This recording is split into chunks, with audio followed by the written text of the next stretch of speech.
Hey there, it's Carrie Rhodes here. Welcome back to my YouTube channel and a new paper crafting video. Today I am making this treat box that has a shaker window in it. It's more like a shaker box, and it's made with this brand new die set from Trinity Stamps, the Trinity Treat Box. This is a one-piece die set, and so this is used to create a treat box all on its own, and then the shaker box is an add-on set that you can get to go with it. So let's make the plain treat box just so you can see how it goes together. It's really simple to do. I die cut out two pieces, added adhesive to those side flaps, and then I'll attach the two pieces together. It's also really good to go ahead and fold on all your crease lines to get it moving. Like, it's easier to do all these things if you fold on those. So there we have the basis of the box, and then we just need to put the bottom together. So I am going to put adhesive on the end flaps. I learned through trial and error, and you can see my paper's a little warped there, that you don't want to put adhesive all the way down the long sides of the box because they don't really overlap. So just on the end flap, that shorter one, and then on the corners of the longer one.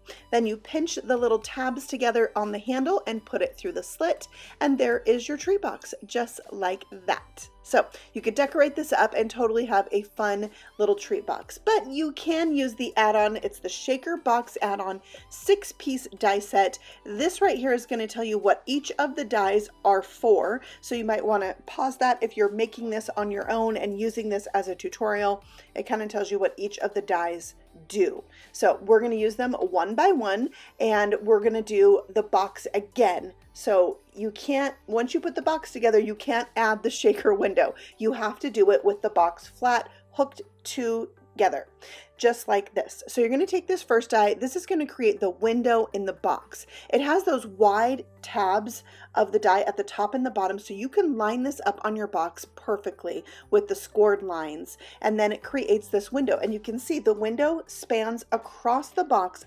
across the scored lines, and that's allowing you to have this window that like peeks over onto the sides of the box. It's very cool. All right, so there is what the box looks like. You could leave it open and not put the shaker box in it. You could cover it with a window sheet. There's a die for that. Or you can totally go ahead and make the shaker box. So this is the die right here that creates the shaker box. You're going to fold those scored lines first towards you and then away from you. And then all the other tabs are going to fold away from you to create this box. And you'll see how it goes together in just a minute. It's not a hard thing to make. It just is one of those things you got to do a few times and learn it, and then you can make a ton. So next we have the die that creates the actual window itself. It scores on two ends so you can attach that to the box. We also have this die right here that creates a decorative panel that can go into the back of that box. It fits it perfectly. And then you want to make sure you decorate this before you put the box together. I am using the new Mermazing stamp set from Trinity Stamps for my box here, and I just need a couple images. It fills it up really quick and easy, but it's still amazing. Also, you can see here where I put my adhesive on all of the flaps. I decided to try to use a little bit of liquid adhesive also, so I had time to move it around, but I realized that the rip and stick tape is really the best way to go. The glue just got a little bit messy, so moving forward, have only used the rip and stick tape, and it works perfectly for this box. And also, when you're putting the adhesive on the side flaps, you want to put it close to the scored line. Those ones on the right and left side, I put mine a little ways out, but it's better if they're close to the scored line. That's how it fits together. All right, so you want to put the sides on there, and you want to just make sure as you're going that everything is squared up, that it is not like offset a little bit. Otherwise it just doesn't fit in there very nicely. So take note of that.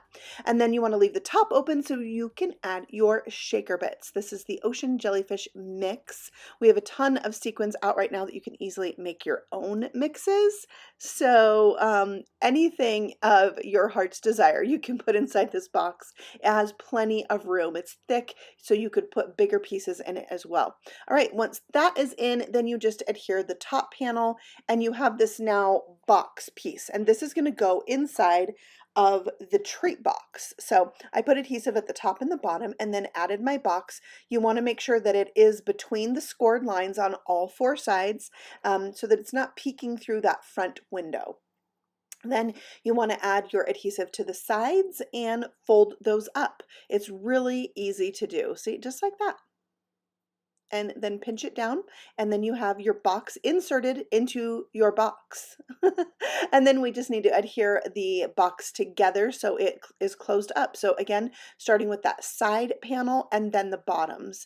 And remember, on the bottoms, I like to only put the adhesive on the short flaps and just a little bit on the corners. This one, I actually think I did some liquid glue on it after a minute on the just on the corners, so having the two adhesives really helped. And then you pinch your tabs together on that handle and insert it through the slit, and there it is, the little shaker box. It is the cutest thing. It is so much fun, and believe it or not, even with that box inside, it still has plenty of room for a treat. So you can see here I'm adding some additional elements to the outside to dress it up, and it is just the cutest thing.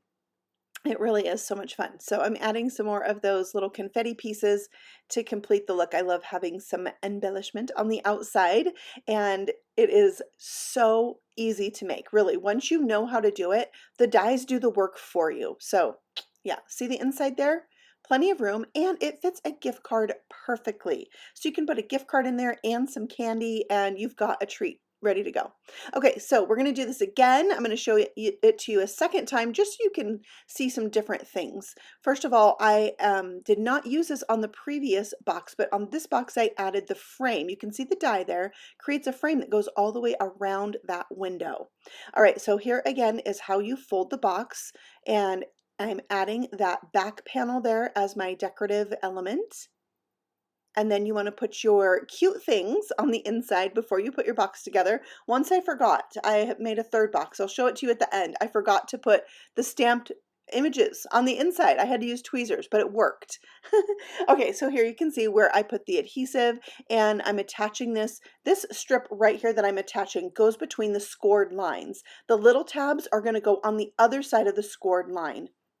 And put your sides together, and then make sure you remember to leave the top open so you can add your shaker elements.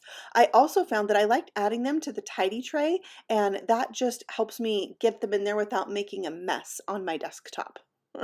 So now that my shaker bits are in, I can put my tab down. And if you mess up, sometimes, most of the time, you can quickly peel off that ripstick paper from the plastic before pressing it down. And that was really helpful because I got mine a little wrinkled. All right, so there's my box, and now I just need to add it to the treat box itself. Also, there is a second decorative strip. It can go above and below the window, and it also is the exact length of the box, so you can use it to add a sentiment like I did here.